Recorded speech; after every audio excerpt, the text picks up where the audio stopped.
Magandang hapon Pilipinas at sa buong mundo.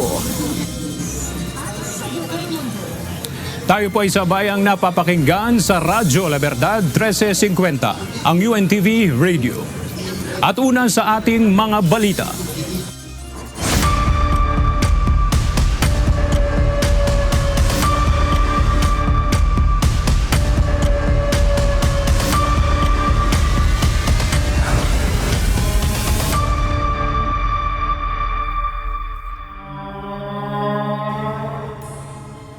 Walang batayan o ebidensya mga paratang nabanta at ang umano'y assassin o hitman. Ito ang muling binigyan diin ni Vice President Sara Duterte bilang sagot sa mga paratang ng prosekusyon. Samantala, binigyan diin ng depensa na handa silang siyasatin ang kredibilidad ng mga testimonyang ipinipresenta ng kabilang panig, isa na patungkol sa investigasyon ng National Bureau of Investigation. Ito ang balita ni Ivan Alvarez. Ilang minuto bago magsimula ang ikaliwang araw ng impeachment trial ngayong araw, naglabas ng pahayag si Vice President Sara Duterte kaugnay ng pagtestigo ni National Bureau of Investigation BARM Regional Director Attorney Jeremy Lotok sa ika-4 na araw ng paglilitis kahapon. Ayon kay Vice President Duterte, malinaw na hindi suportado ng mga ebidensya ang reklamong grave threats at inciting to sedition laban sa kanya. Dagdag pa nito, ang paulit-ulit na claim ng prosekusyon na pagbabanta ay walang katotohanan. Imbento rin umano na mayroong assassin at gawa-gawa lamang rin ang mga ebidensya para masuportahan ang mga naturang paratang. Sinabi naman ng spokesperson ng defense team na si Attorney Michael Powa na nais nilang tumbukin sa cross-examination kay Lotok ang pagkakaroon ng bias sa isinagawang investigasyon ng NBI laban kay VP Duterte. It goes into bias basically because then now the report is questionable, but whether we were able to establish bias once again is not something for us to say in the media because it would be unfair to the other party. Kaya po importante yun because obviously bias affects everything that goes on in an investigation. Hindi na nagdetalye pa si Attorney Powa patungkol sa mga merits ng kaso dahil ipinagbabawal ito sa Senate Impeachment Court. Anya, wala siya sa posisyon upang sabihin kung napatunayan ba ng kanilang kampo ang umano'y bias ng NBI dahil nasa kamay na ng mga senator judge ang mga desisyon patungkol dito.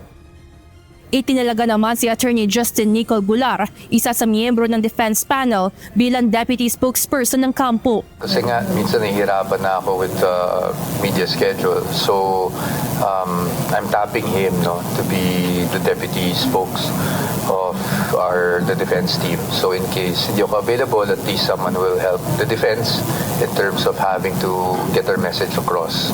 Samantala, binigyan din naman ni VP Sara sa kanyang pahayag na ang mga paratang laban sa kanya ay pagsira sa integridad ng mga institusyon at tiwala ng publiko, pagsasayang ng resources ng bayan at pagwasak sa paghahanap ng katotohanan. Panghuli, sinabi ng bise na ang impeachment proceedings ay dapat nakabatay sa mga totoong ebidensya at hindi sa mga gawa-gawang aligasyon dahil ang batas ay nakasalig sa katotohanan at hindi sa mga kwento lamang. Evan Alvarez, UNTV News and Rescue.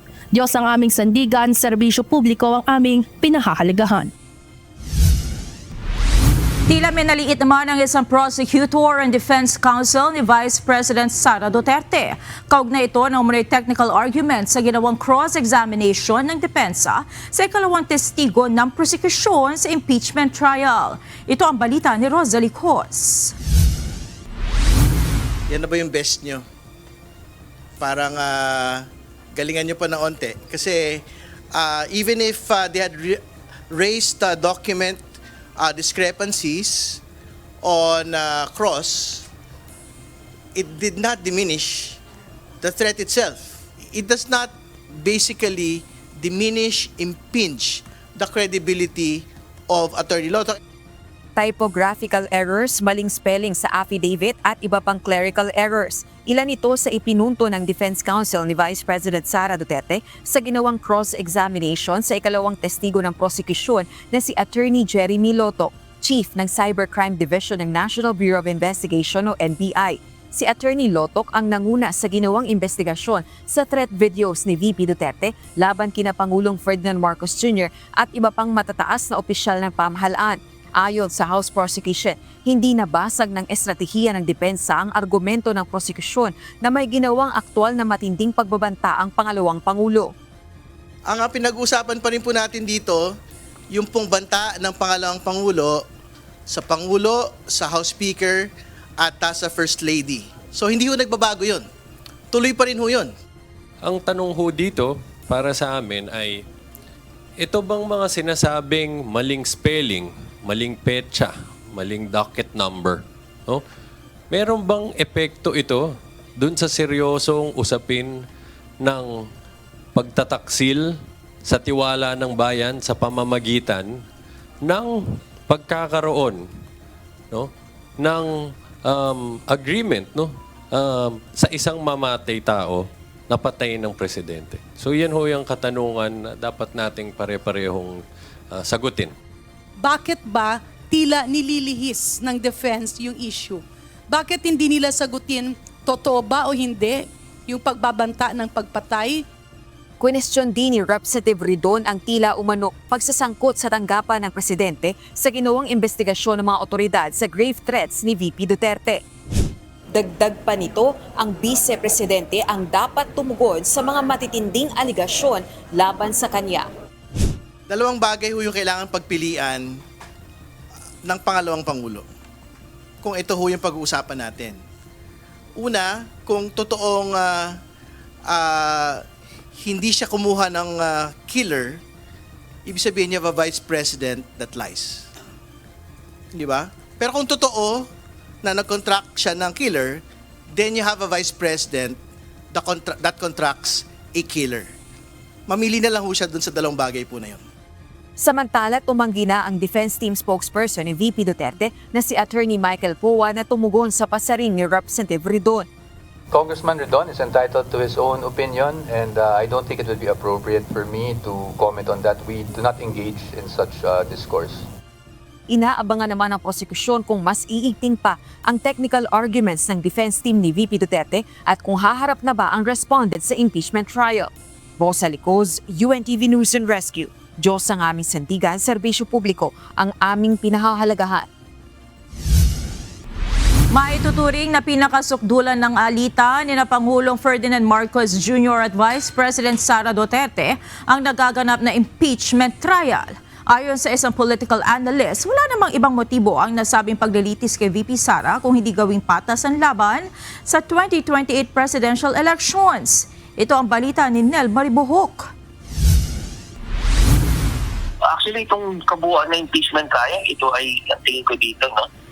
Ito yung pagtatapos ng napakahaba nilang pagtutunggali simula nung sila ay naghiwalay bilang parte ng isang unity team o yung political alliance. Hindi maikakaila na bahagi pa rin ng alitan ni na Pangulong Ferdinand Marcos Jr. at Vice President Sara Duterte ang nangyayaring impeachment trial. Ayon sa political analyst na si Professor Dennis Coronacion, ang paglilitis sa Vice Presidente ang naging sukdulan sa matagal ng hindi pagkakaunawaan ng dalawang dating magkasama sa unity team. Maaaring mauwi pa umano ang impeachment sa pagkakatanggal sa posisyon ni VP Sara. Nag-umpisa yan sa World War, tapos takutan, ito na, seryosohan na impeachment trial na. Nang pwede maging consequence ito sa career ni Vice President ay seryoso. Pag siya'y natalo dito, siya'y na-convict, maaari magkaroon ng penalty na bawal na siyang tumakbo at tumawak ng kahit anong posisyon sa pamahalaan. Kasama na doon yung pagtakbo niya bilang Pangulo. Ayon kay Professor Coronacion, walang kaduda-duda na ang kasalukuyang paglilitis sa Vice Presidente ay may kaugnayan sa paparating na 2028 presidential elections, kung saan ang pangunahing motibo nito ay gawing patas ang laban sa paparating na halalan dahil itinuturing pa rin na malakas na katunggali si VP Sara sa pagkapangulo. Sa parte naman ng administrasyon, ma-achieve nila yung gusto nila na mawala yung front runner sa among the potential presidential candidates, mawawala yung pinakamalakas na presidential candidate, and that is the Vice President. So malelevel yung playing field at pag na-level yung playing field, ang maaaring manalo ay yung kanilang kandidato. Nel Maribuhok, UNTV News and Rescue, Diyos ang aming sandigan, serbisyo publiko ang aming pinahalagahan.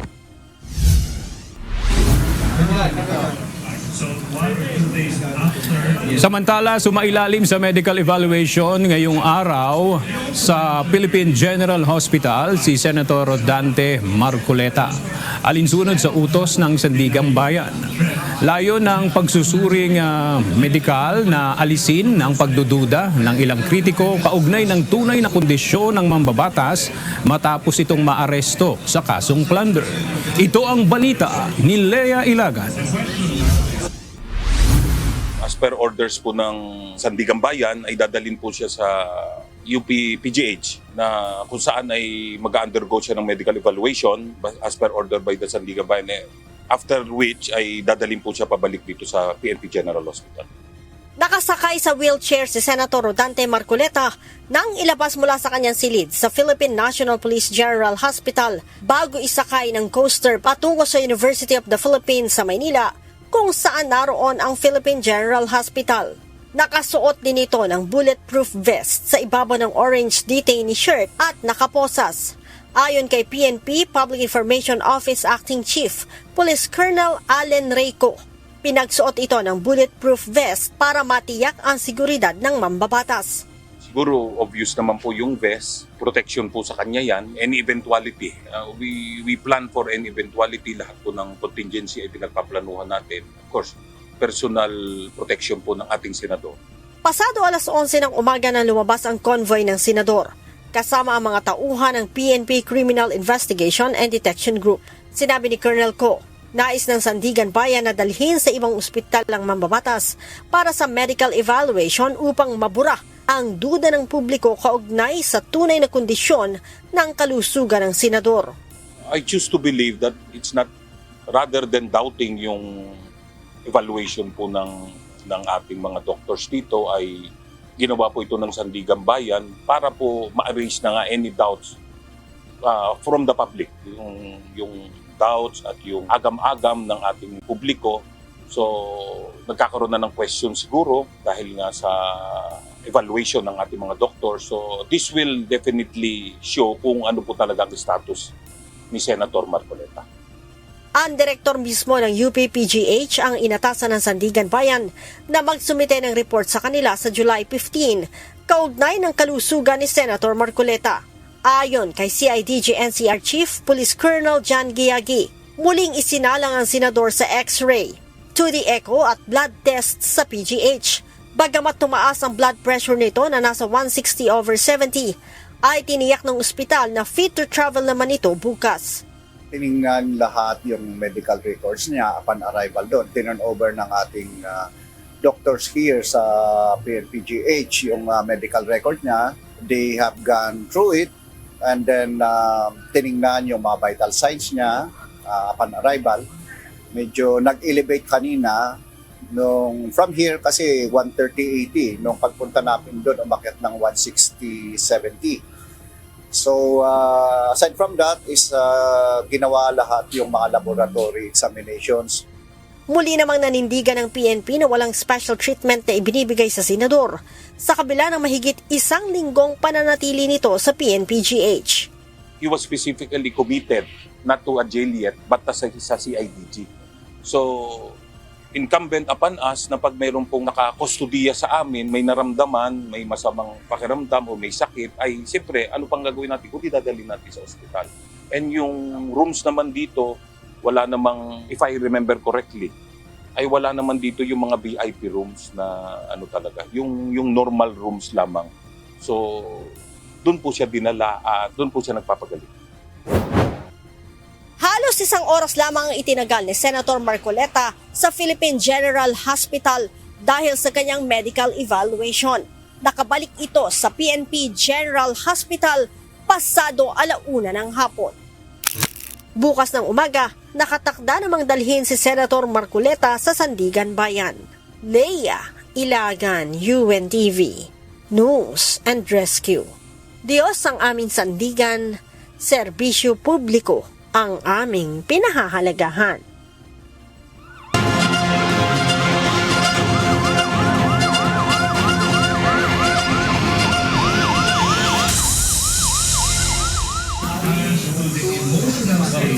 Isang senior citizen na stroke patient ang sinerbisyuhan ng UNTV News and Rescue Team papunta sa kanyang check-up sa ospital hanggang pauwi sa kanilang bahay. Bahagi ito ng maingat na serbisyo ng grupo sa mga nangangailangan. Ito ang balita ni UNTV News and Rescue Responder Lizelle Nael. Humingi ng tulong ang asawa ng isang 64 anyos sa stroke patient sa UNTV News and Rescue upang maipa-check up sa ospital ang pasyente. Dahil po sa iniinda nitong pananakit ng kanyang balakang at ibabang bahagi ng kanyang record. Pati na rin ng pangangalay ng kanyang kanang kamay. Kaya agad na nagtungo ang team sa Kasiguran, Sorsogon. Binuhat o binaba ng asawa ang kanyang misis upang makasakay sa rescue vehicle. Ayon sa asawa ng pasyente, matagal ng bedridden at hindi makalakad ng mag-isa ang kanyang misis matapos may stroke noong 2023. Magtatatlong taon na pong bedridden ang patient gawa po ng stroke noong taong 2023 na naging dahilan po ng kanyang pagiging bedridden hanggang ngayon.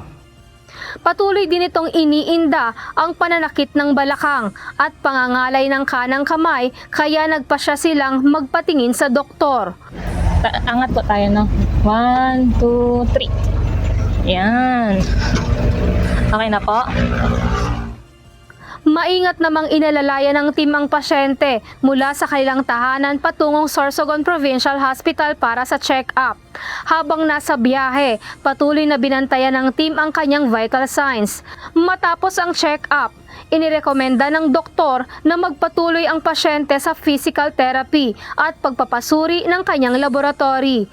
Napag-alaman din na ilang buwan nang hindi nakakainom ng maintenance medicine ang pasyente, kaya pinayuhan itong ipagpatuloy ang pag-inom nito. Naging maayos naman ang check-up at therapy ng pasyente at siniguro ng grupo na ligtas itong makauwi matapos ang pagpapakonsulta. Sa mga nangangailangan ng agarang tulong sa panahon ng aksidente o sakuna, maaaring makipag-ugnayan sa UNTV News and Rescue Hotline 8911 UNTV o 8911-8688. Kasama ang Sorsogon News and Rescue Team, Lizelle Nael, UNTV News and Rescue. Diyos ang aming sandigan, serbisyo publiko ang aming pinahahalagahan. Bumisita si Pangulong Ferdinand Marcos Jr. sa National Academy of Sports sa New Clark City sa Capas, Tarlac ngayong araw. Ang pagbisita ng Pangulo ay upang ipakita ang suporta ng pamahalaan sa mga atletang Pinoy na handang makipagsabayan sa ibang bansa. Ayon sa palasyo, prioridad ng pamahalaan na palakasin ang kasanayan ng atletang Pilipino sa pamamagitan ng pagbibigay ng dekalidad na edukasyon, world-class training, modernong pasilidad at mga programang magpapalawak ng oportunidad para sa mga kabataang may talento sa larangan ng sports. Inalerto na ng Department of Health ang Food and Drug Administration upang suriin ang gamot na ginamit sa deworming activity sa isang eskwelahan sa Cavite. Subalit sa paglilinaw ng DOH, bihira ang malubhang adverse effects ng gamot na pampurga kaya hindi pa maaring iugnay ito ang pagkasawi ng estudyante hanggat wala pa ang resulta ng otopsiya. Ito ang balita ni Mia Alonso. Marami tayong iba-ibang klaseng adverse events. Meron tayong yung mga common, meron tayong mga rare. Ito na lang yung pinakasimpleng categorization. Habang patuloy ang investigasyon sa pagpanaw ng isang grade 4 learner sa Cavite matapos ang isinagawang school-based deworming, ipinaliwanag ng Department of Health o DOH ang mga posibleng adverse effects ng albendazole o ang gamot na ginagamit sa deworming. Albendazole, common yan na gastrointestinal symptoms. Yung vomiting, ganyan, kasama yan. Tapos meron rin yata siyang fever kung di ako nagkakamali eh. Pero hindi ibig sabihin nagsuka ka dahil sa albendazole na. Kailangan i-check mo, baka meron siyang ibang sakit na nagiging sanhi ng pagsusuka. Baka meron siyang impeksyon sa kanyang tiyan, may impeksyon sa kanyang bituka or kung saan man kaya siya nagsusuka. Lagnat, lalo na sa panahon ngayon. Ayon kay DOH Undersecretary Dr. Albert Domingo, may mga bihirang severe adverse effects na nakatala sa drug dossier ng albendazole. Kabilang ang pagbaba ng ilang uri ng mga selula sa dugo, gayunman binigyan diin nito na napakabihira ang mga ganitong kaso. Samantala, posible namang mauwi sa septic shock pagkatapos ng deworming kung may existing o sumabay na impeksyon sa katawan. Kaya naman sa kaso ng grade 4 learner, kailangan pa rin matukoy sa pamamagitan ng otopsiya at investigasyon kung saan nanggaling ang impeksyon at kung may kaugnayan ba ito sa deworming o nagkataon lamang. Kailangan ho nating maintindihan na marami ho kasing pwedeng mangyari sa katawan ng tao. Maaaring mga posibilidad po, maaaring baka yung deworming nga ang dahilan. Una, maaaring baka meron siyang ibang kondisyon na iniinda bago siya magpa-deworming, tapos nagkataon lang na siya ay na-deworm, tapos nangyari ang hindi inaasahan pagkatapos siyang ma-deworm. Ikatlo, maaaring wala talagang koneksyon, meaning magkatapos niyang ma-deworm ay merong ibang bagay na nangyari sa kanya, ibang sanhi ng sakit, at yun yung sa kasamaang palad nakita nating nangyari. Sa panayam naman ng UNTV News and Rescue sa kaanak ng biktima, kasalukuyan ang sumasailalim sa autopsy ang bata at kapwa naghihintay rin ng pamilya ng paglilinaw at paliwanag sa nangyari. Hindi po lumalabas sa resulta ng autopsiya. Kung talaga nakita ng doktor na nag-autopsiya, talagang positibo na doon talagang kusubit niya ay galing sa purga. Magpapail po kami, lalabang kami. Inaantay pa namin resulta ng Mahirap naman pag wala pa rin basihan. Kaugnay nito, nilinaw ng ahensya na hindi sususpindihin ng gobyerno ang deworming program sa mga paaralan dahil mahalaga rin ito para sa kalusugan ng mga kabataan. Gayunman, paiigtigin nila ang pagpapaliwanag sa mga magulang sa mga posibleng adverse effects at mga dapat gawing sakaling makaranas nito. Samantala, inalerto na ng DOH ang Food and Drug Administration o FDA para suriin ang supply ng gamot na ginamit sa naturang deworming activity. Meron silang prosesong tinatawag na pharmacovigilance. Kapag meron tayong naramdaman, napansin, nakakaiba, matapos tayo uminom ng gamot, voluntarily, pwede tayo mag-report sa FDA. Pero in this case, hindi namin kailangan mag-antay ng voluntary report. Dahil meron na ang report, automatic po yung FDA on board. At inaalam yung supply chain ng gamot. Ayon pa kay Yusek Domingo, kasama sa aalamin kung paano na-dispose ang gamot at ang mga pinagdaanan nito bago nabigay sa pasyente. Mia Alonso, UNTV News and Rescue. Diyos ang aming sandigan, serbisyo publiko ang aming pinahahalagahan. Nakahanda ang National Bureau of Investigation na magsagawa ng investigasyon sa pagkasawi ng isang grade 4 student sa 13 Martires City, Cavite matapos ang deworming activity doon. Kahapon, dumulog sa tanggapan ng NBI ang magulang ng nasawing estudyante. Sa ngayon ay hinihintay na lamang ng NBI ang desisyon ng pamilya kung isa sa ilalim sa autopsy ang mga labi ng bata.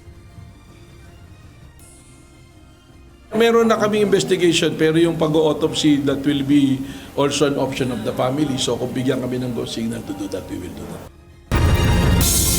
Magpapatupad ang Ninoy Aquino International Airport o NAIA Terminal 3 ng pansamantalang pagbabago sa drop-off lane ng mga pasahero simula bukas, July 15. Ang anunsyo ay upang magbigay daan sa paglalagay ng canopy sa departure curbside ng terminal. Batay sa abiso ng paliparan, ang ipatutupad na temporary changes ay tatagal hanggang August 14 mula alas 9 ng gabi hanggang alas 4 ng umaga. Maglalagay naman ng traffic marshals at directional signs ang pamunuan ng paliparan para umasiste sa mga motorista at mga pasahero.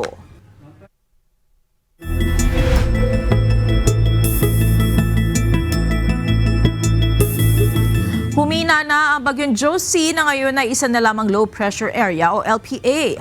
Ayon sa Pag-asa, alas 3 ng hapon kanina ay namataan ito sa layong 1,095 kilometers east ng southeastern Luzon. wala pa rin itong direktang epekto sa alinmang bahagi ng bansa. Samantala, ang hanging habagat ay patuloy na magpapaulan sa ilang lugar sa bansa, partikular sa Ilocos Norte, Ilocos Sur at Abra, kung saan makararanas ng kalat-kalat na pag-ulan. Sa Metro Manila at nalalabing bahagi ng bansa naman ay patuloy na makararanas ng papulupulong pag-ulan, pagkidlat at pagkulog, lalo na sa dakong hapon o gabi. Narito naman ang mga balita sa iba't ibang panig ng mundo na ihahatid ng ating global correspondent na si Jack De Ocampo na nasa Chester, United Kingdom.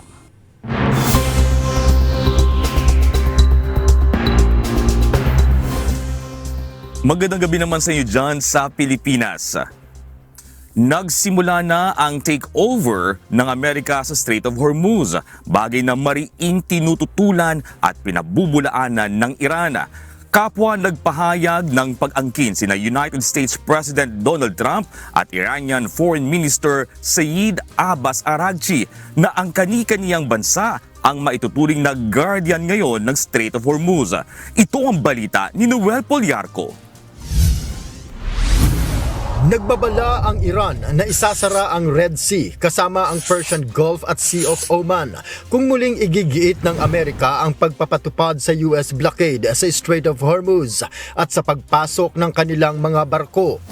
Ito ang pahayag ni Rear Admiral Ali Azmaei, ang Naval Commander ng Islamic Revolutionary Guard Corps o IRGC. Aniya, haharangan ng IRGC ang lahat ng exporting at importing vessel na dadaan sa nasabing mga lagusan kung ipagpapatuloy ng Amerika ang anilay illegal na maritime blockade nito.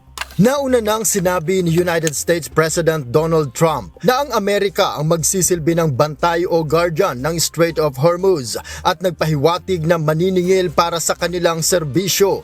Kinutya naman ito ni Iran Foreign Minister Saeed Abbas Araghchi na nagsabing ang Iran ang nag-iisang guardian ng Strait of Hormuz at mananatili ito sa Iran habang buhay. Kung maniningil man sila, titiyakin nilang patas ang halaga. Ayon naman kay Iranian professor at political analyst Mohammad Marandi, alam na ng Iran noong una pa na hindi tutupad si Trump sa Memorandum of Understanding o MOU, kaya ginamit lang din ito ng Iran upang magpalakas, makapagdagdag ng supply upang muling humarap sa laban ng may mas malaking puwersa.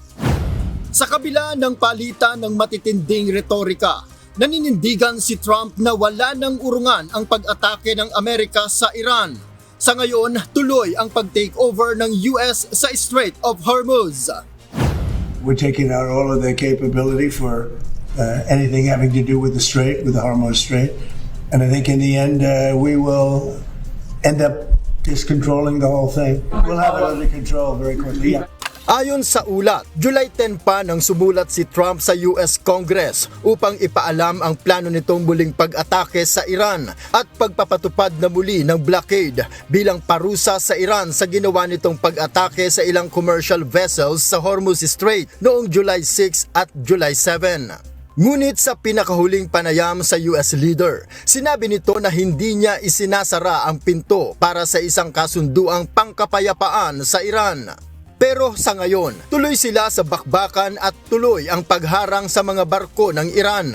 Oh, I never reached that conclusion, but we're hitting them very heavy tonight. We're putting the blockade back.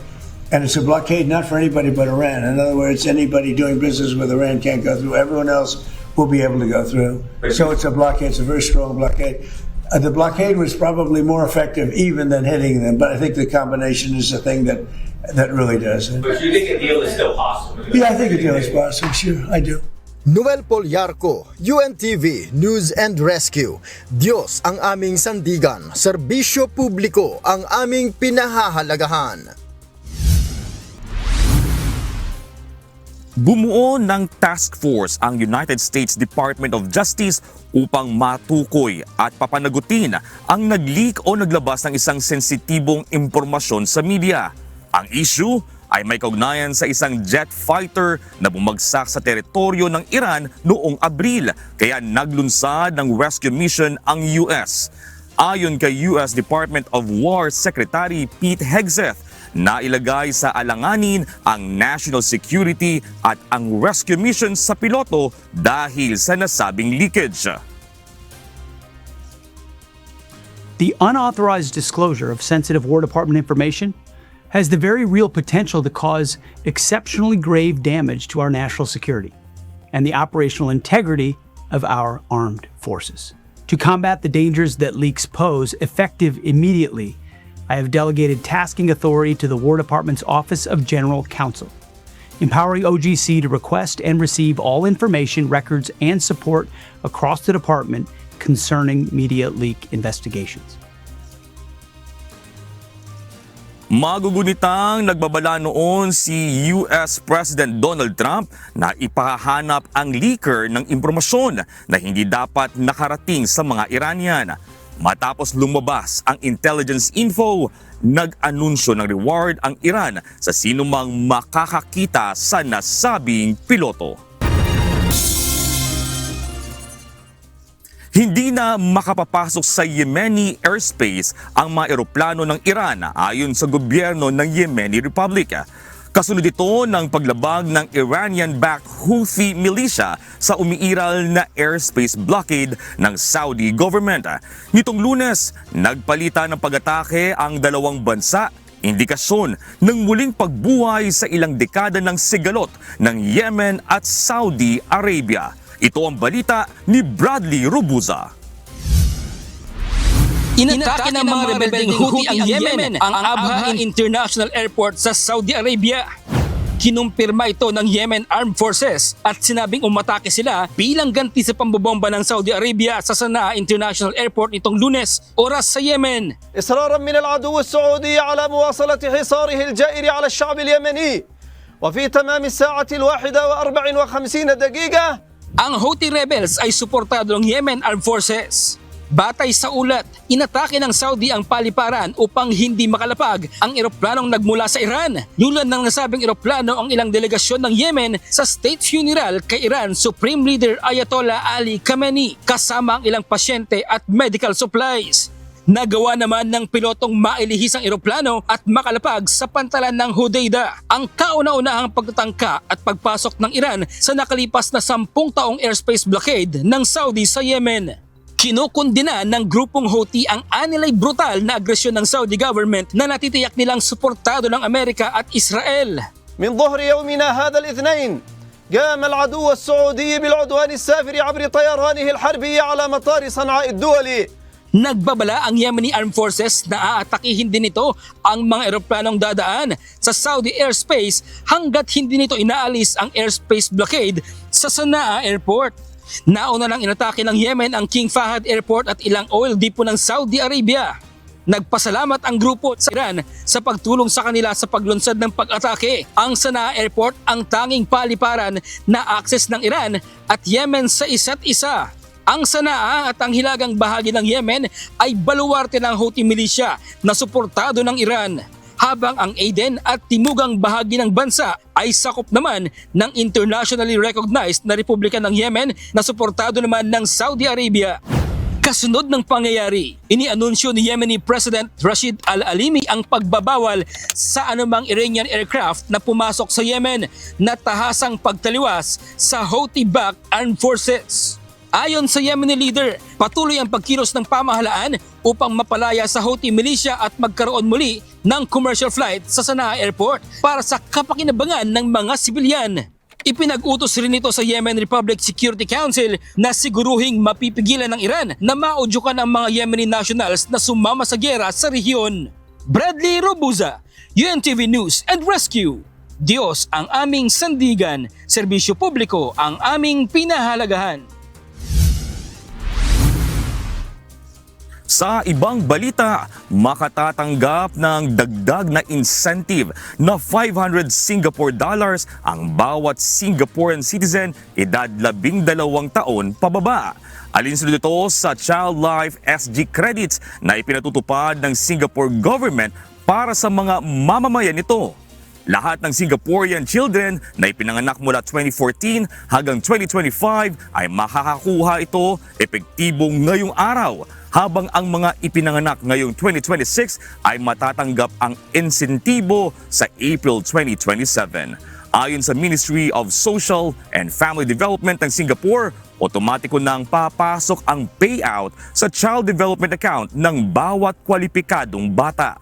Ang nasabing incentive ay tulong ng pamahalaan sa bawat pamilya sa kanilang pagpapalaki sa kani-kanilang mga anak.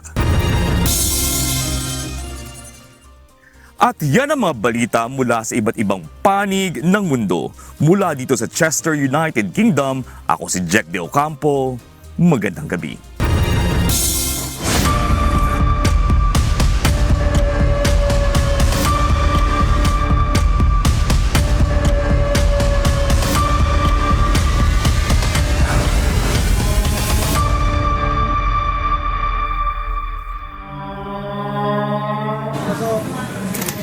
Sa ikalimang araw ng impeachment trial kay Vice President Sara Duterte, kinwestiyon ng senator judges ang testigo ng prosekusyon kung nagkaroon ba ng investigasyon tungkol sa banta laban sa pangalawang Pangulo. Ito ang balita ni Jed Neresina Live.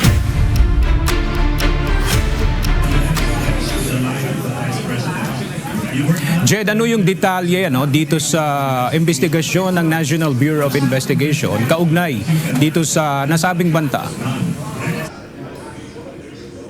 Aga sa muling pagsailalim nitong si Attorney Jeremy Loto sa pagtatanong ngayong hapon, ibinahagi niya kung kailan nagsimula yung investigasyon ng National Bureau of Investigation o NBI kaugnay doon sa pagkakaroon umano ng banta laban naman kay Vice President Sara Duterte. Ngunit aniya, hindi ito natuloy dahil umano sa kakulangan ng impormasyon o detalye.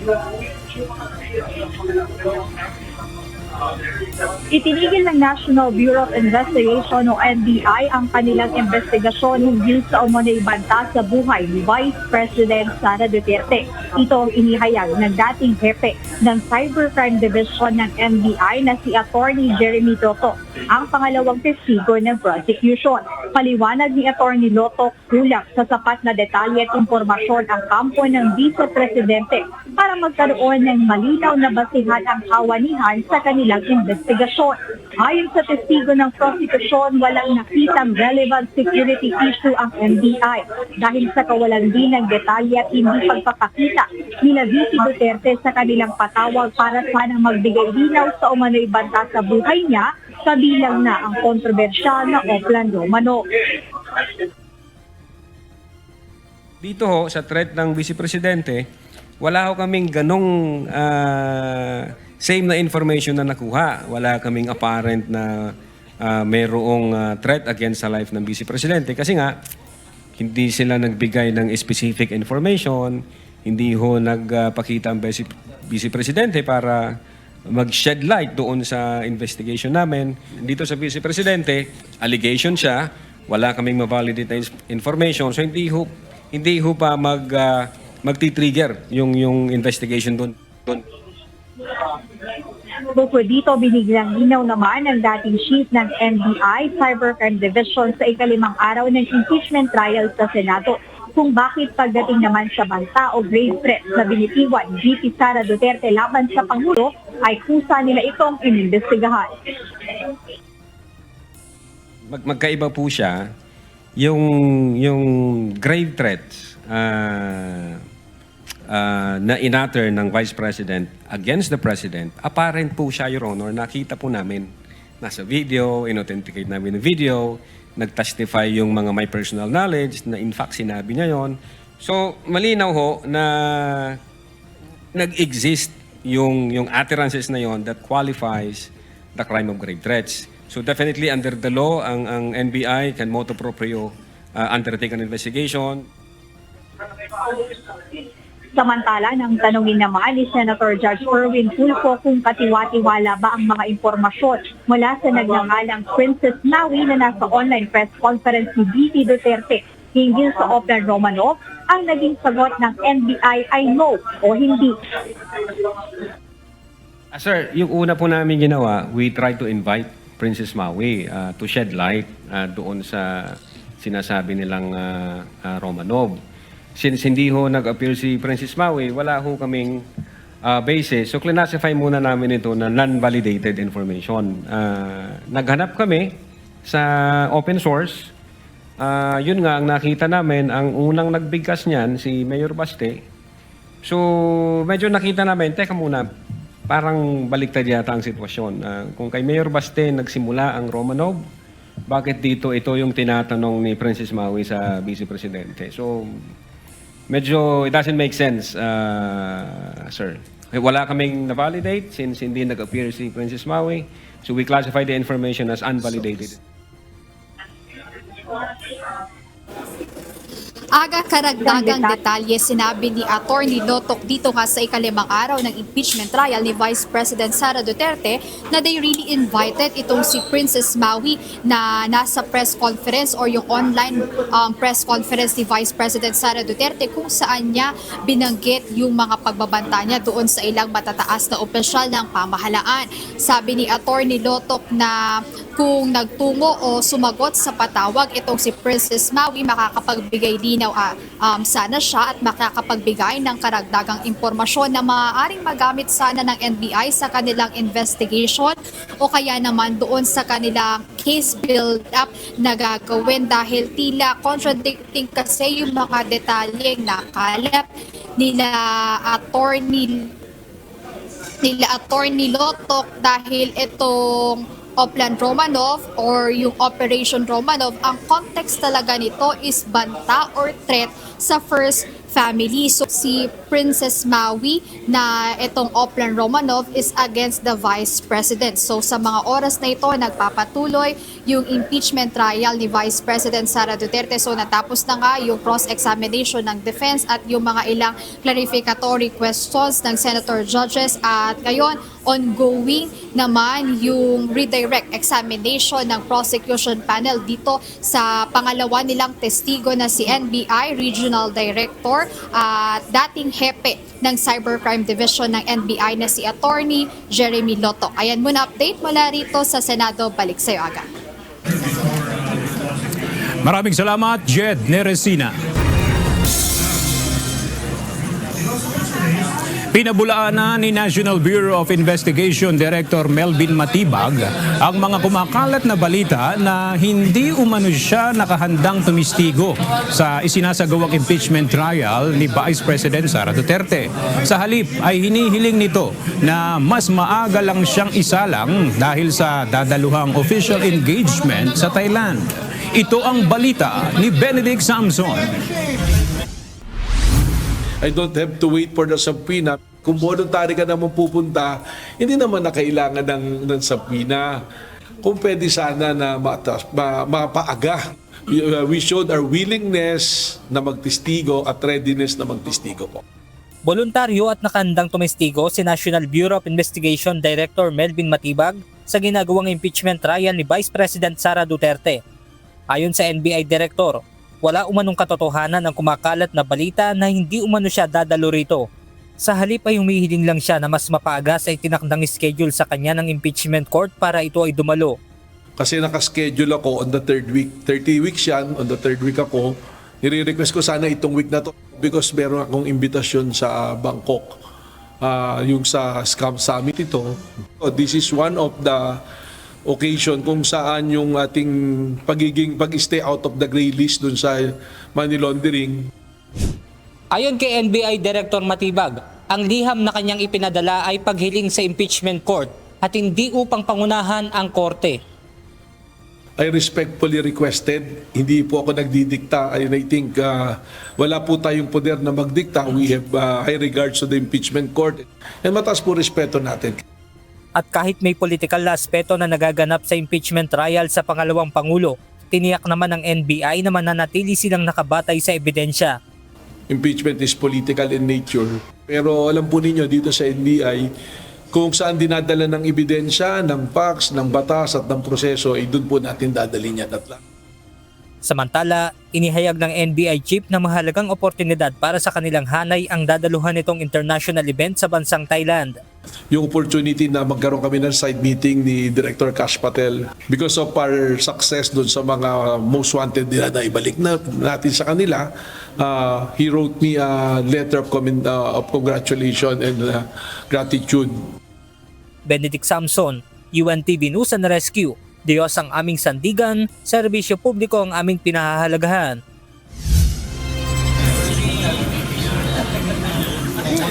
Kinontra ng kampo ni Senator Jinggoy Estrada ang mosyon ng Office of the Ombudsman na i-discharge o alisin bilang akusado si dating Department of Public Works and Highways o DPWH Secretary Manuel Bunuan. Ito ang balita ni Dante Amento live.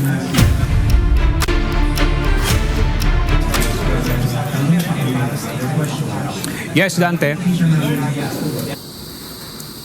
Magandang gabi aga, dumalo nga kanina sa pagdinig ng Sandigan Bayan 3rd Division si dating Department of Public Works and Highways o DPWH Secretary Manuel Bunuan kaugnay yan sa motion ng Office of the Ombudsman na i-discharge o alisin bilang akusado si Bunuan sa kasong graft kaugnay ng flood control anomaly.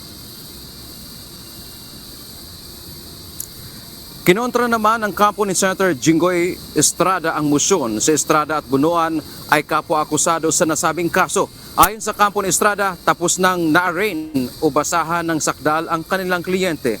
Apektado nito ang kanilang paghahanda kung babaguhin ang kaso o alisin si Bunuan. Dagdag pa rito ang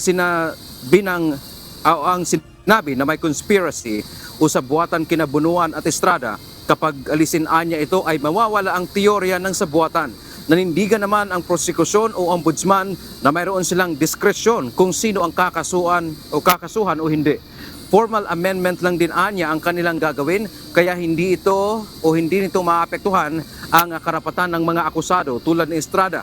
Dagdag pa ng prosekusyon, hindi krimen ang conspiracy na pinag-uusapan sa kaso kundi ito ay paraan lamang para magawa yung krimen na graft. Natanong din ng isang maestrado ng Sandigan Bayan ang ombudsman kung hindi ba aalisin si Bunuan bilang akusado ay hindi na ba magkakaroon ng conviction o wala nang mahahatulan. Hindi ito direktang sinagot ng prosekusyon. Ang isa pa sa ipinag-aalala ng korte, paano naman kung si Bunuan ay ang lalabas na most guilty kung siya ay i-discharge sa kaso. Kaugnay nga dito sa naging pagdinig kanina aga dito sa partikular sa motion ng kampo ni Senator Jinggoy Estrada ay ireresolbahin muna ng korte itong issue na ito. Sabi pa ng Sandigan Bayan 2nd Division, maglalabas sila ng full-blown resolution dito.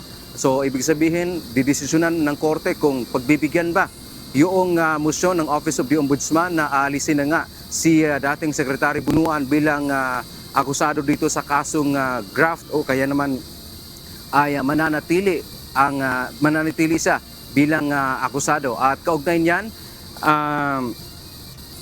nakatakda naman ang pre-trial dito sa kaso ni Bunuan at ni Senator Jinggoy Estrada sa darating na August 4 at kung hindi pa matatapos ay inaasahan na magsasagawa muli sa August 11. At isa din kanina sa nilinaw aga ng kampo ni Bunuan, hindi naman state witness. Hindi siya gagawing state witness. Ang binanggit daw ng Office of the Ombudsman ay siya ay cooperating witness. So hindi state witness. At pagkatapos nga nitong hearing ngayon, inaasahan po natin na bukas ng umaga ay muling haharap itong si Secretary Bunuan sa isa pang hearing. Same lang din na motion ng Office of the Ombudsman na siya ay i-discharge o hindi nakakasuhan. Kaugnay naman sa kasong plunder na ngayon ay nakabinbin sa 5th Division ng Sandigan Bayan. Yan ang ating update. Balik sa iyo aga. Maraming salamat, Dante Amento. Inaasahang tutulong ang M-Terra Solar Project bilang sanggalang ng Pilipinas sa global energy shocks ayon kay Pangulong Ferdinand Marcos Jr. Ngayong araw, personal na pinangunahan ng Pangulo ang inaugurasyon ng Phase 1 ng pasilidad na may tuturing na pinakamalaking single-site operational integrated solar and battery facility sa bansa. Makatutulong ayon sa Pangulo ang M-Terra Project upang mabawasan ang pagdepende ng Pilipinas sa imported fossil fuels. Such an energy mix leaves us more vulnerable to fluctuations in global fuel prices. It underscores the importance of diversifying our energy sources and how we must be committed to moving that mix in the direction to favor renewables. At the same time, we are modernizing the country's transmission network. Through the Smart, Green, and Green Grid Plan, we are preparing our grid to accommodate additional renewable energy capacity and respond to the evolving requirements of the power sector. These initiatives demonstrate that securing our future energy requirements, that to support our institutions, the systems and partnerships that allow investment to serve the Filipino people for many, many generations to come. Pinalawig ng 5 taon ang validity ng Certificate of Public Convenience o CPC ng mga Transport Network Vehicle Service o TNVS. Ito ang inanunsyo ng Land Transportation Franchising and Regulatory Board o LTFRB sa isang memorandum circular na inilabas ng ahensya. Ibig sabihin, hindi na kailangan maghain ng application for renewal ang mga kwalipikadong TNVS operator at ang malapit nang mag-expire ang prangkisa. Sa halip, otomatiko nang i-convert ang kanilang mga CPCs sa Authority to Operate Certificate o ATOC upang mapalawig ang kanilang prangkisa. Nilinaw naman ng ahensya na hindi sakla ng automatic conversion ng mga prangkisang pasuna kahit nasa proseso ng renewal, suspended o napawalang bisa. Walang namomonitor na banta ng espionage ng Armed Forces of the Philippines sa lalawigan ng Batanes. Kasunod ito ng panibagong claim ng Chinese scholars na bahagi ng Taiwan ang naturang mga isla. Ayon sa AFP, nauna nang pinaigting ng militar ang kanilang presensya doon bago pa man lumabas ang ipinakakalat na maling naratibo ng China. Ito ang balita ni Ryan Canlale. Long before this false claim came out, the AFP has already heightened exposure all over the country. Pinalakas ng Armed Forces of the Philippines o AFP ang presensya nito sa Batanes at iba pang mahahalagang lugar sa karagatan ng bansa bago pa lumabas ang pahayag ng ilang Chinese scholars. Matatanda ang sinabi ng mga Chinese scholar na natural geographical extension umano ng Taiwan ang Batanes dahil dito ay dapat umanong kabilang ito sa China.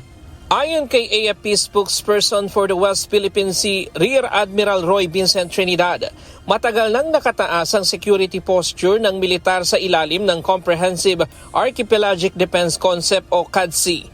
Pinaigting din ng AFP ang pagbabantay sa West Philippine Sea, kabilang ang Scarborough Shoal. Ayon pa sa tagapagsalita ng AFP sa WPS Issues, ang pag-aangkin sa Batanes bilang bahagi ng Taiwan ay isa lamang pagtatangka ng pagpapakalat ng maling naratibo ng China. Gayunman, wala umanong namomonitor na pagtaas ng aktibidad ng People's Liberation Army Navy o Chinese Coast Guard sa paligid ng Batanes. Batay sa monitoring ng AFP, 3 taon na nilang naitatala ang pagdaan ng mga Chinese research vessels sa lugar na agad namang hinahamon ng Philippine Navy, Philippine Coast Guard at Bureau of Fisheries and Aquatic Resources. It's too early to say if they are related to the claim by the academics, but this illegal passing through of the research vessel has been there for the past 3 years. Sa opisyal na pahayag ni Batanes Governor Ronald Aguto Jr., sinabi nito na hindi mapag-aalinlanganan ang soberanya ng Pilipinas sa Batanes. Sa mahigit 2 siglo na naging mahalagang bahagi ng Republika ng Pilipinas ang Batanes, hindi anya kailanman naging usapin ang pagmamay-ari nito. Binigyang diin pa ng gobernador na nananatiling matatag ang paninindigan ng pamahalaang panlalawigan sa pagtatanggol sa soberanya. integridad ng teritoryo at pambansang interes ng bansa. Ayon sa AFP, wala silang namomonitor na kaso ng espionage o paniniktik ng China sa Batanes. Tuloy-tuloy rin ang kanilang internal threat program upang matiyak ang seguridad ng bansa. Ryan Lacanlale, UNTV News and Rescue. Diyos ang aming sandigan, serbisyo publiko ang aming pinahahalagahan.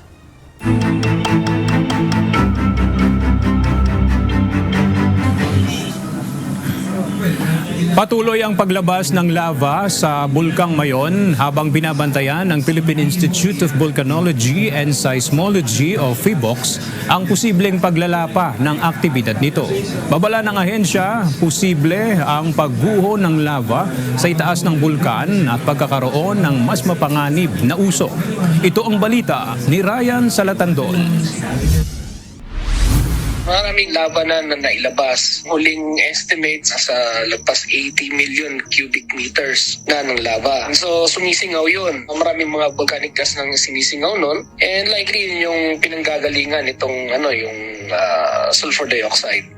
Muling nakapagtala ang Philippine Institute of Volcanology and Seismology o PHIVOLCS ng lava fountaining sa summit crater ng Mayon Volcano na kaugnay ng aktibong paggalaw ng magma sa loob nito.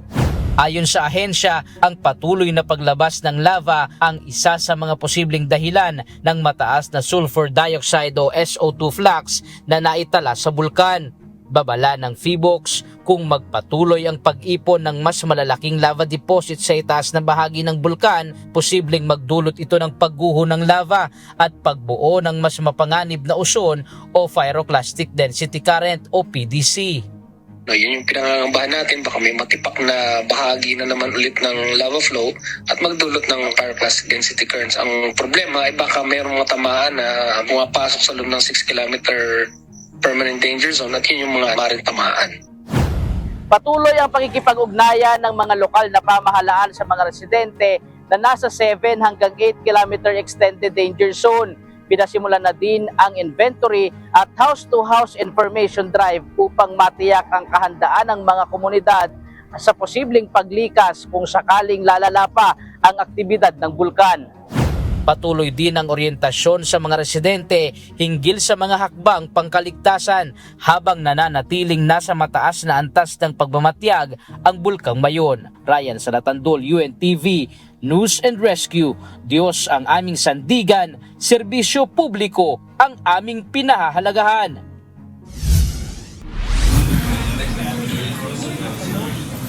Bukas na sa publiko ang isang parke na itinayo mula sa dating landfill ng Metropolitan Manila Development Authority o MMDA. Ang MMDA Nature Park na matatagpuan sa Barangay Lantik sa bayan ng Carmona, Cavite ay isang eco-tourism destination para sa mga nagnanais na makapag-relax at mamasyal. Mayroon itong kadiwa ng Bayan Store, may pavilion para sa mga maliliit na pagtitipon at disaster preparedness center na nagbibigay ng training bilang paghahanda sa mga sakuna. Ayon sa MMDA, ang nasabing pasilidad ay alinsunod sa adhikain nitong makatulong sa kalikasan.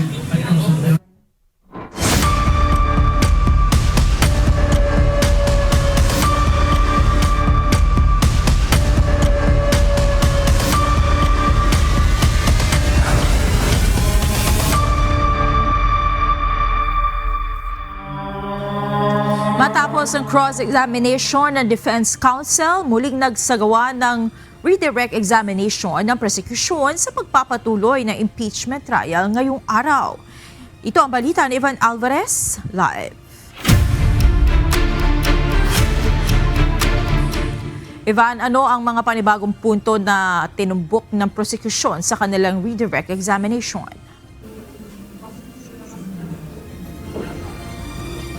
Monica, binalikan ni Attorney Amando Ligutan yung mga pagtatanong sa testigo na si NBI BARM Director Attorney Jeremy Lotto para malinaw yung mga kanyang naging sagot sa cross-examination at clarificatory questions bago isagawa itong redirect examination sa kanya. Matapos ang cross-examination ni Attorney Mark Vinluan, isa sa miyembro ng Defense Council ni Vice President Sara Duterte at ilang clarificatory questions ng mga senator judge, nagsagawa ng redirect examination o isa pang yugto ng pagtatanong ang House Prosecution Panel para kay Attorney Lotoc. Nag-unseal ng flash drive ang kampo ng prosekusyon upang magpakita ng video ni Pangulong Ferdinand Marcos Jr. na sinabing papalagan niya ang mga naging pahayag ni Vice President Sara Duterte na ipapapatay siya nito 2 araw matapos ang naging umano'y pagbabanta ni VP Sara. Muling nag-unseal ng panibagong flash drive ang prosecution, laman naman ng interview kay VP Sara noong November 26, 2024 kung saan inulit nito ang pahayag na mayroon na siyang kinausap na papatayin sina President Bongbong Marcos, First Lady Liza Marcos at House Speaker Martin Romualdez. Sunod na araw matapos ang video ng punong ehekutibo at 3 araw matapos ang unang pagbabanta nito via online conference.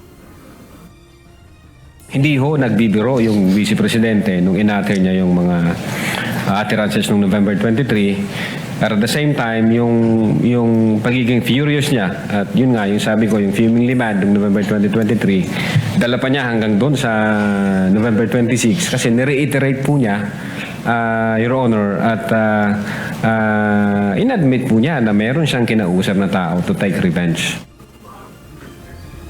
Samantala, binalikan rin ng prosekusyon ang ilang tanong ng defense gaya ng umano'y naging komunikasyon ng Office of the President at DOJ at NBI na itinanggi naman ng testigo. Kinlaro rin ang typographical error na pinunto sa cross-examination kahapon at ayon sa testigo, hindi mababago ng typographical errors ang katotohanan na may video si VP Sara na umano'y laman ng pagbabanta sa Pangulo at iba pang individual at hindi rin umano mababago nito ang kanilang mga nakalap na ebidensyang sapat para magsampa ng mga reklamong grave threats at inciting to sedition.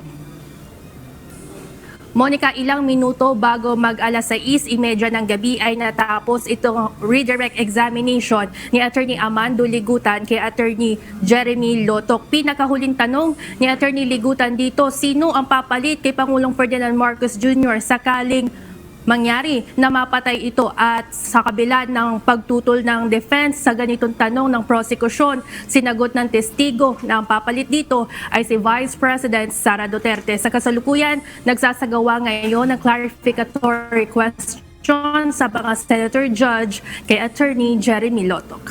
Yan muna ang update. Balik sa inyo dyan, Monica. Maraming salamat, Evan Alvarez.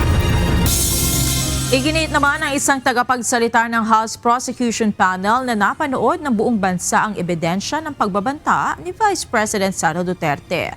Tugon ito sa pahayag ng pangalawang Pangulo na wala umanong matibay na ebidensya laban sa kanya. Mula sa Senado, ito ang balita ni Rosalie Coz live.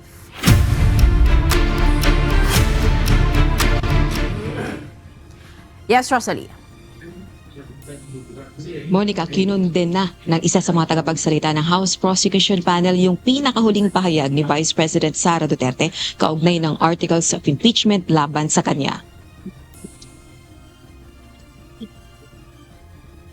Ayon sa Vice Presidente, nasaksihan ng buong bansa na ang isinampang reklamo laban sa kanya ay wala umanong ebidensya. Binigyang diin ito wala namang mga pagbabanta, imbento ang sinasabing assassin at gawa-gawa ang mga ebidensya sa mga paratang. Pero ayon kay Kabataan Party List Representative Reneco, isa sa mga spokesperson ng House Prosecution Team, napanood ng buong bansa ang threat video ng Vice Presidente. Did we watch the same impeachment trial?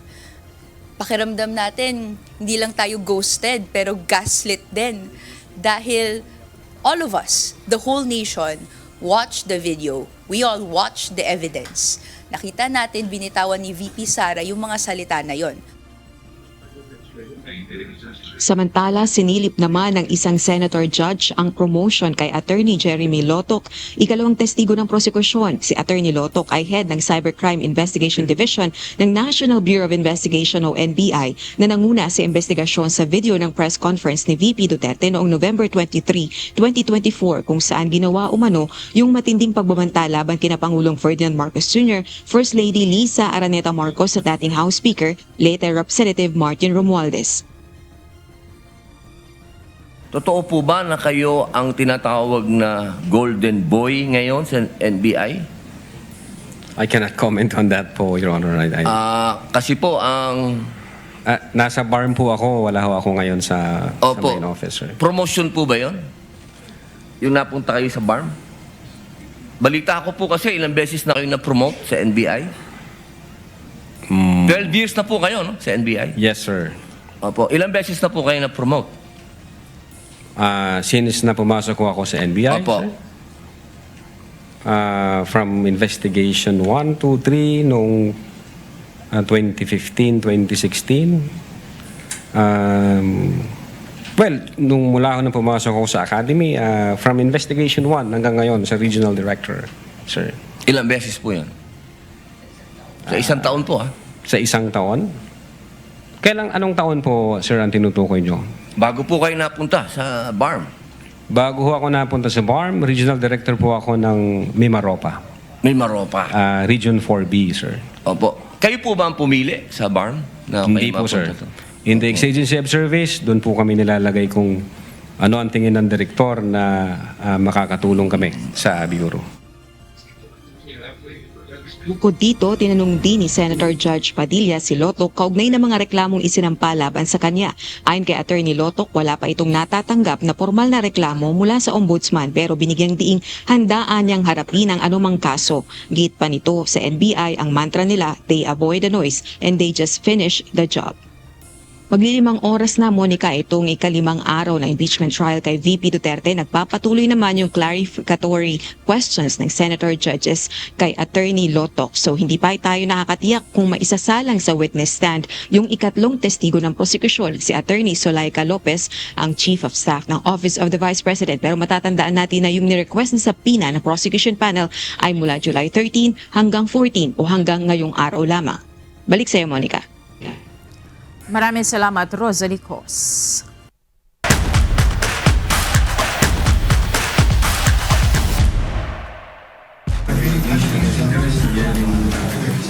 Isang panalo na lang sana para tuluyang maiuwi ng PhilHealth Health Insurers ang pinaka-aasam-asam na championship win sa UVL Season 4. Ngunit tinabla pa ng BFP Lady Firefighters ang laban kaya muling maghaharap ang dalawang kupunan sa third and final game sa susunod na linggo. Ito ang balita ni Mia Alonzo.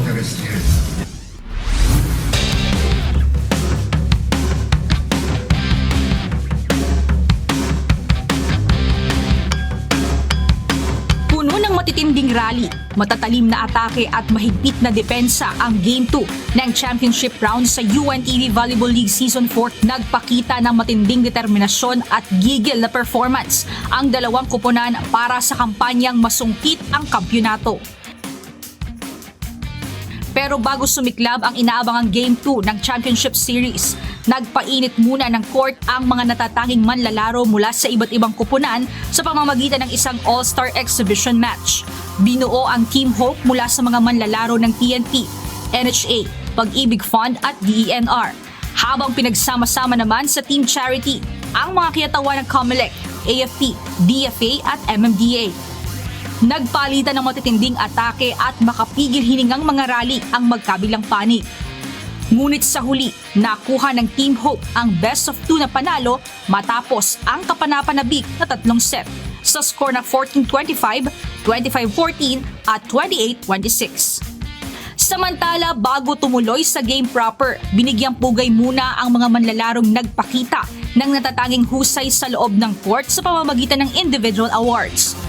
Kinilala ang mga nanguna sa kani-kanilang posisyon at kategorya, kabilang ang mga pinakamahusay na spiker mula sa PhilHealth at BFP, Best Middle Blocker mula sa BFP, Best Setter, Libero at Import mula sa PhilHealth, Best Scorer mula sa NHA, Best Server mula sa PhilHealth, Newcomer mula sa DFA, Sportsmanship Awardee mula sa Pag-ibig Fund at Most Improved Player mula sa PhilHealth. Itinanghal namang season MVP si Loida Gang Abellana ng BFP Lady Firefighters dahil sa kanyang natatanging husay sa buong kompetisyon. Matapos ang intense exhibition match at awarding ceremony, Tumutok na ang lahat sa pinaka-importanteng laban ng gabi, ang Game 2 ng Championship Series sa pagitan ng BFP Lady Firefighters at PhilHealth Health Insurers. Sa pagbubukas pa lamang ng laro, agad nang nagbanggaan ang matitibay na depensa at malalakas na atake ng dalawang koponan. Matatangdaang nakuha ng PhilHealth Health Insurers ang panalo sa Game 1 noong nakaraang linggo sa Paco Arena, kaya isang panalo na lamang ang kailangan nila upang maiuwi ang kampyonato. Samantala, misyon naman ng BFP Lady Firefighters na bawiin ang kanilang momentum para sa isang winner-take-all na laban. Bantay sarado ang depensa ng Lady Firefighters na nagbukas sa kanila ng maagang lamang. Hindi naman nagpaiwan ang health insurers at patuloy na sumabay sa palitan ng puntos sa bawat rally. Ngunit sa mga huling bahagi ng set, mas naging epektibo ang pag-atake ng BFP na tuluyang nagbigay sa kanila ng unang set sa score at 25-16. Pagsapit ng ikalawang set, mas uminit pa ang laban. Sinubukang ipagpatuloy ng BFP ang kanilang momentum kasabay ang mahigpit na pagbabantay sa mga hitter ng PhilHealth. Pero nakahanap ng diskarte ang health insurers. Nagpatuloy ang kanilang mahigpit na pag-atake sa net at unti-unting tinambakan ng BFP. Hindi nagtagal, nagpatuloy ang dominasyon ng health insurer at matagumpay na nakuha ang second set sa score at 25-19. Sa ikatlong set, muling nagpakita ng matinding determinasyon ng BFP. Sa pamamagitan ng sunod-sunod na matatagumpay na atake, agad nilang nakuha ang kontrol ng laro. Sinubukan man ng PhilHealth na humabol, naging hadlang ang ilang unforced error na naging mahalagang puntos para sa Lady Firefighters. Dahil dito, muling dinomina ng BFP ang third set sa score at 25-20 upang mabawi ang kalamangan sa match. Pagsapit ng ika-4 na set, hindi na pinakawala ng Lady Firefighters ang kanilang momentum. Patuloy nilang pinigil ang mga opensiba ng health insurers habang nagpapakawala ng sunod-sunod na matatalim na atake. Naging komplikado na sa PhilHealth na makabawi dahil sa malaking lamang na iniwanan ng BFP. Sa huli, tuluyan ng tinuldukan ng BFP ang laban sa score at 25-16. Dahil dito, naitabla ng BFP Lady Firefighters ang Best of 2 Championship Series kontra PhilHealth, kaya naman mauuwi pa sa third and final round ang laban para sa hihiranging kampyon ngayong Season 4. Itinanghal namang Best Player of the Game si Eunajin Piosca matapos ang kanyang mahalagang ambag sa opensiba, depensa at pagbuo ng momentum ng koponan. Same pa rin po kami ng routine, hindi kami dapat magpahinga kasi hindi pa tapos yung championship, may goal pa kaming kailangan kuhanin. Tsagain pa yung laruan kasi mahirap yung kalaban.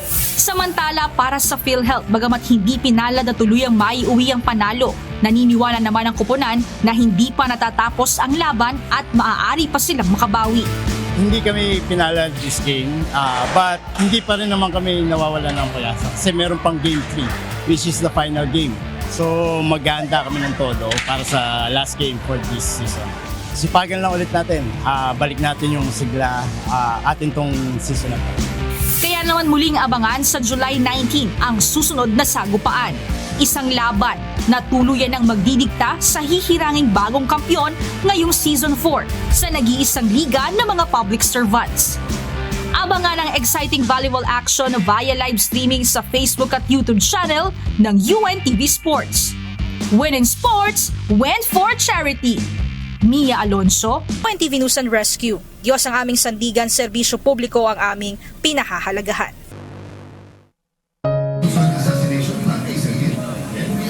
At sa ating pong iiwang mga salita ng Diyos na ating sandigan mula sa aklat ng Awit, Kapitulo 119, versikulo 33 na nagsasabi, "Ituro mo sa akin, O Panginoon, ang daan ng iyong mga palatuntunan at aking iingatan hanggang sa wakas."